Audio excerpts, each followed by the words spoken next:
Hello అండి. Very good morning. So TGEAP CET 2026 counselling మనకి 19th నుంచి రిజిస్ట్రేషన్ స్టార్ట్ అవుతుంది. సో దీనికి సంబంధించి మీకు ఎటువంటి గైడెన్స్ కావాలన్నా కూడా పెయిడ్ సర్వీస్ అవైలబుల్గా ఉంటుంది మన దగ్గర. సో రిజిస్ట్రేషన్ దగ్గర నుంచి మీకు సీట్ వచ్చేంత వరకు, అంటే కాలేజీలో మీరు అడ్మిషన్ తీసుకునేంత వరకు కూడా మీకు గైడెన్స్ ప్లస్ సపోర్ట్ కూడా ఇవ్వడం జరుగుతుంది. సో రిజిస్ట్రేషన్ ప్రాసెస్ దగ్గర నుంచి స్లాట్ బుకింగ్, ఆప్షన్స్ పెట్టడం, ఆ తర్వాత ఆన్లైన్ రిపోర్టింగ్ చేయడము, అలాట్మెంట్ ఆర్డర్ డౌన్లోడ్ చేయడం, ఆన్లైన్ పేమెంట్ చేయడం, ట్యూషన్ ఫీజు ఇలాంటివన్నీ కూడా మీకు ఆన్లైన్లో మేము మీకు చేసి పెడతాము. కాబట్టి అంటే మీకు ఎటువంటి మిస్టేక్స్ జరగకుండా మీ ర్యాంకుని బట్టి, మీ కేటగిరీని బట్టి మీకు బెస్ట్ కాలేజ్లో బెస్ట్ బ్రాంచ్ రావడానికి డేటా అనాలిసిస్ చేసి వెబ్ ఆప్షన్స్ పెట్టడం జరుగుతుందన్నమాట. సో ఈ సర్వీస్ కావాలనుకున్న వాళ్ళు మీరు వెంటనే మెంటర్ మ్యాట్రిక్స్ని కాంటాక్ట్ చేయండి. మన ఆఫీస్ వచ్చేసి flat number 302, third floor, Kubera towers, Narayanaguda, హైదరాబాద్లో ఉంది. సో మొబైల్ నెంబర్ వచ్చేసి మనకి 9849966500, 9849996500. ఈ నెంబర్స్లో కాంటాక్ట్ చేసినట్లయితే మీకు కంప్లీట్ ఇన్ఫర్మేషన్ అయితే ఇవ్వడం జరుగుతుంది. ఇక డైరెక్ట్గా మనము టాపిక్లోకి వెళ్ళిపోయినట్లయితే, ఇది ఫీజులకు సంబంధించి మనకి ఈ మధ్య కాలంలో రకరకాల ప్రాబ్లమ్స్ అయితే ఉన్నాయి. అయితే యాక్చువల్గా ఇది ఈ మధ్యది కాదు, లాస్ట్ ఇయర్ నుంచి కూడా ఈ ఫీజుల పైన కొంత డిస్కషన్ అయితే జరుగుతూ ఉంది. లాస్ట్ ఇయర్ అంటే ఎవ్రీ 3 ఇయర్స్కి ఒకసారి ఈ ఫీజులు అనేవి రివైజ్ చేస్తూ ఉంటుందన్నమాట.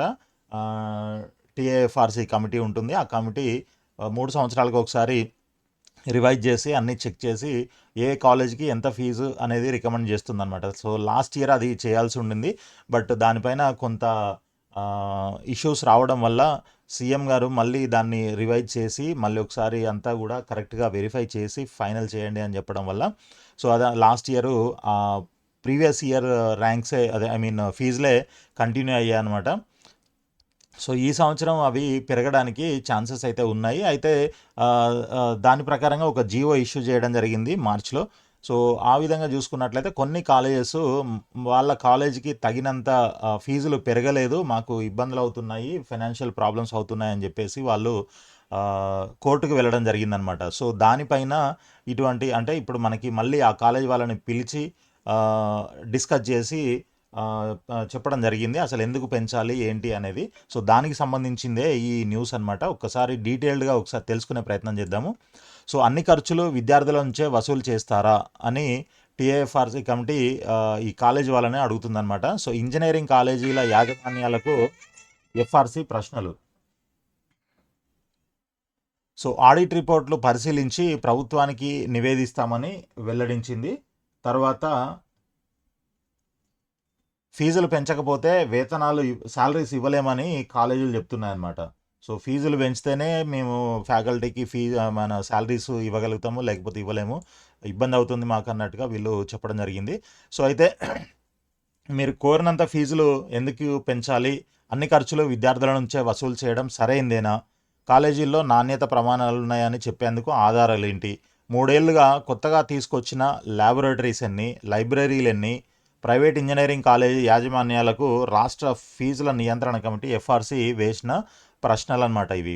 సో కోర్టు ఆదేశంతో కొన్ని ఇంజనీరింగ్ కాలేజీల ఫీజుల వ్యవహారంపై ఎఫ్ఆర్సి సోమవారం విచారణ చేపట్టింది.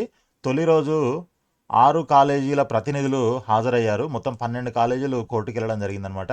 సో వాస్తవానికి ప్రతి 3 ఏళ్లకోసారి ఇంజనీరింగ్ ఫీజులను కమిటీ సమీక్షిస్తుంది. ఈ మేరకు 2025-26 విద్యా సంవత్సరంలో ఫీజులను ఖరారు చేసింది. అయితే కాలేజీల ఆడిట్ రిపోర్ట్లపై ఆరోపణలు రావడంతో ప్రభుత్వం గత ఏడాది ఫీజుల ఖరారును నిలిపివేసింది. తిరిగి విచారణ చేపట్టిన అనంతరం కొన్ని కాలేజీలకు ఫీజులు చెల్లించారు, మరికొన్ని కాలేజీలకు తగ్గించారు. దీంతో ఫీజులు తగ్గించిన కాలేజీలు కోర్టును ఆశ్రయించాయి. విచారణ జరిపిన కోర్టు మరోసారి పరిశీలించాలని ఎఫ్ఆర్సీని ఆదేశించింది. ఈ నేపథ్యంలో మంగళవారం కూడా కాలేజీల ప్రతినిధులతో సంప్రదింపులు జరిపిన తర్వాత ప్రభుత్వానికి నివేదికను సమర్పించనుండగా ప్రభుత్వం కోర్టుకు నివేదించనుంది. సో అదనమాట పరిస్థితి. తర్వాత నిర్వహణ ఖర్చు పెరిగింది, మేము ఖర్చులు అంటే మా శాలరీలు కూడా ఇవ్వలేకపోతున్నాం అని చెప్పేసి కాలేజీ యాజమాన్యం చెప్తుందనమాట. సో ఆ డీటెయిల్స్ ఏంటంటే, కాలేజీల నిర్వహణ ఖర్చు విపరీతంగా పెరిగిందని కాలేజీల యాజమాన్యాలు ఎఫ్ఆర్సి ముందు వాదించాయి. తాజా ఆడిట్ రిపోర్ట్లను కమిటీకి అందించాయి. వీటిని పరిశీలించిన కమిటీ సభ్యులు పలు ఖర్చులపై అభ్యంతరం వ్యక్తం చేసినట్లు తెలిసింది. సో ఖర్చులు ఇష్టం వచ్చినట్లు రాస్తే అవి యాక్సెప్ట్ చెయ్యరు. సో ఆ విధంగా వీళ్ళు కొన్నిటి మీద అభ్యంతరం అయితే వ్యక్తం చేసినట్టు తెలుస్తుంది. తర్వాత ఉద్యోగాల కోసం ఇచ్చే శిక్షణను పాలనాపరమైన అవసరాలకు వెచ్చించే మొత్తాన్ని జాతీయ ర్యాంకుల కోసం ఖర్చు చేసే వ్యయాన్ని ఆడిట్లో పొందుపరచడం సరికాదని అభిప్రాయపడినట్లు తెలిసింది. జాతీయ ర్యాంకులే రాని కాలేజీలు అంటే నేషనల్ ర్యాంకింగ్ ఫ్రేమ్వర్క్ ఎన్ఐఆర్ఎఫ్లో వాళ్ళు పార్టిసిపేట్ కూడా చేయట్లేదు చాలా కాలేజీలు. ఆ తర్వాత కాలేజీలు పార్టిసిపేట్ చేసినా కూడా వాళ్ళకి అసలు ర్యాంకులే రావట్లేదు. చాలాసార్లు జరిగిందనమాట అది. ఫ్యాకల్టీ కోసం ఎంత మాత్రం ఖర్చు చేయని కాలేజీల వైఖరిని ప్రశ్నించినట్టు సమాచారం.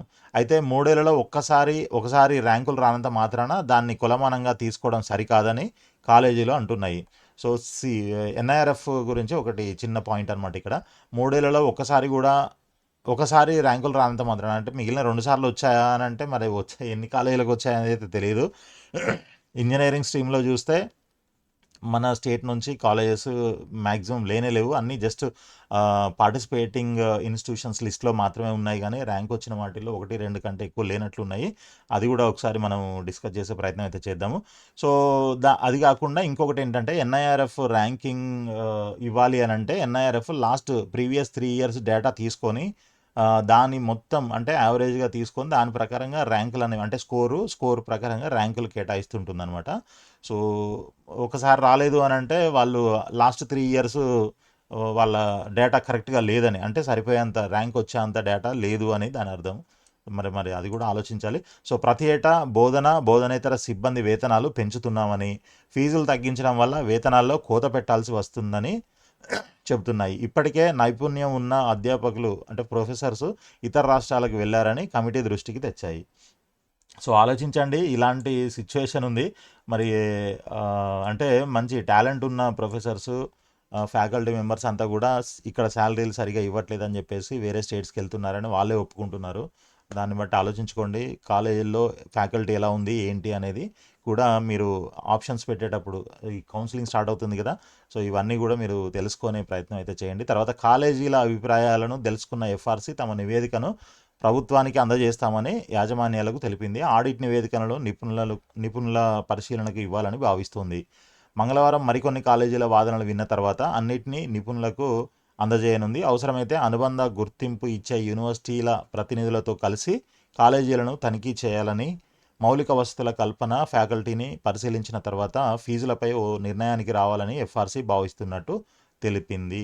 సో, ఇది ఓన్లీ ఈ 12 కాలేజీలకు సంబంధించి మాత్రమే ఇది పెండింగ్ ఉంది. అంటే ఆల్మోస్ట్ మిగిలిన కాలేజెస్ అన్నిటికి సంబంధించిన ఫీజు ఫిక్స్ అయిపోయింది. వాళ్ళు కూడా పెద్దగా ఏమీ రియాక్ట్ అవ్వలేదు. అంటే వాళ్ళు యాక్సెప్ట్ చేసినట్లే.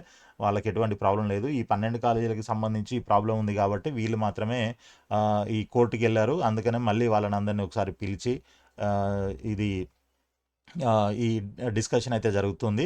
సో, మరి ఏమవుతుంది ఫైనల్‌గా అనేది తెలియనుంది. కాబట్టి ఇలాంటి అప్డేట్స్ అన్నీ కూడా మీకు రెగ్యులర్‌గా వస్తూ ఉంటాయి. కాబట్టి మన ఛానల్‌ని సబ్స్క్రైబ్ చేసి ఫాలో చేస్తూ ఉండండి. అదేవిధంగా వీడియోని లైక్ చేసి మీ ఫ్రెండ్స్ కూడా షేర్ చేయండి. ఆల్ ది బెస్ట్ అండి. మీకు చెప్పాను కదా! మీకు కౌన్సిలింగ్‌కి సంబంధించి ఎటువంటి డౌట్ ఉన్నా, క్లారిఫికేషన్స్ కావాలన్నా కూడా లేదు అనంటే కంప్లీట్ సర్వీస్ కావాలి అనంటే మీకు రిజిస్ట్రేషన్ దగ్గర నుంచి రిపోర్టింగ్ దాకా కంప్లీట్‌గా మీకు ప్రొవైడ్ చేయడం జరుగుతుంది.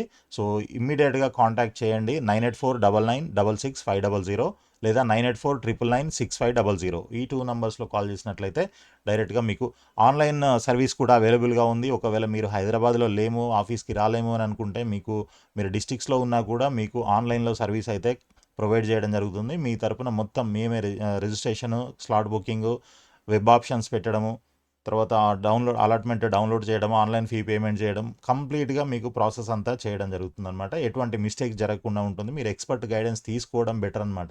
ఎందుకనంటే చిన్న చిన్న పొరపాట్లు చేసి చాలామంది ఎందుకనంటే మాకు రెగ్యులర్‌గా కాల్స్ వస్తూ ఉంటాయి కాబట్టి ఈ విషయం నేను ఇన్ని సార్లు చెప్తున్నాను.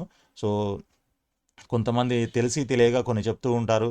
అదేవిధంగా వాళ్ళు చెప్పినవి మీరు నమ్ముతుంటారు. ఇట్లాంటివన్నీ అయిపోయిన తర్వాత ఇలా జరిగిందండి, పొరపాటు అయిపోయిందని అంటే రెక్టిఫై చేసుకోవడానికి మనకి ఛాన్స్ ఉండొచ్చు, ఉండకపోవచ్చు. కాబట్టి అలాంటి అసలు ప్రాబ్లమే రాకుండా ఉండాలనంటే మీరు ఎక్స్‌పర్ట్ గైడెన్స్ తీసుకోవడం చాలా బెస్ట్. సో, ఆలోచించకండి. మీరు ఇమ్మీడియేట్‌గా కాల్ చేయండి. 9849966500 9849965500. ఆల్ ది బెస్ట్ అండి. Thank you so much for watching the video.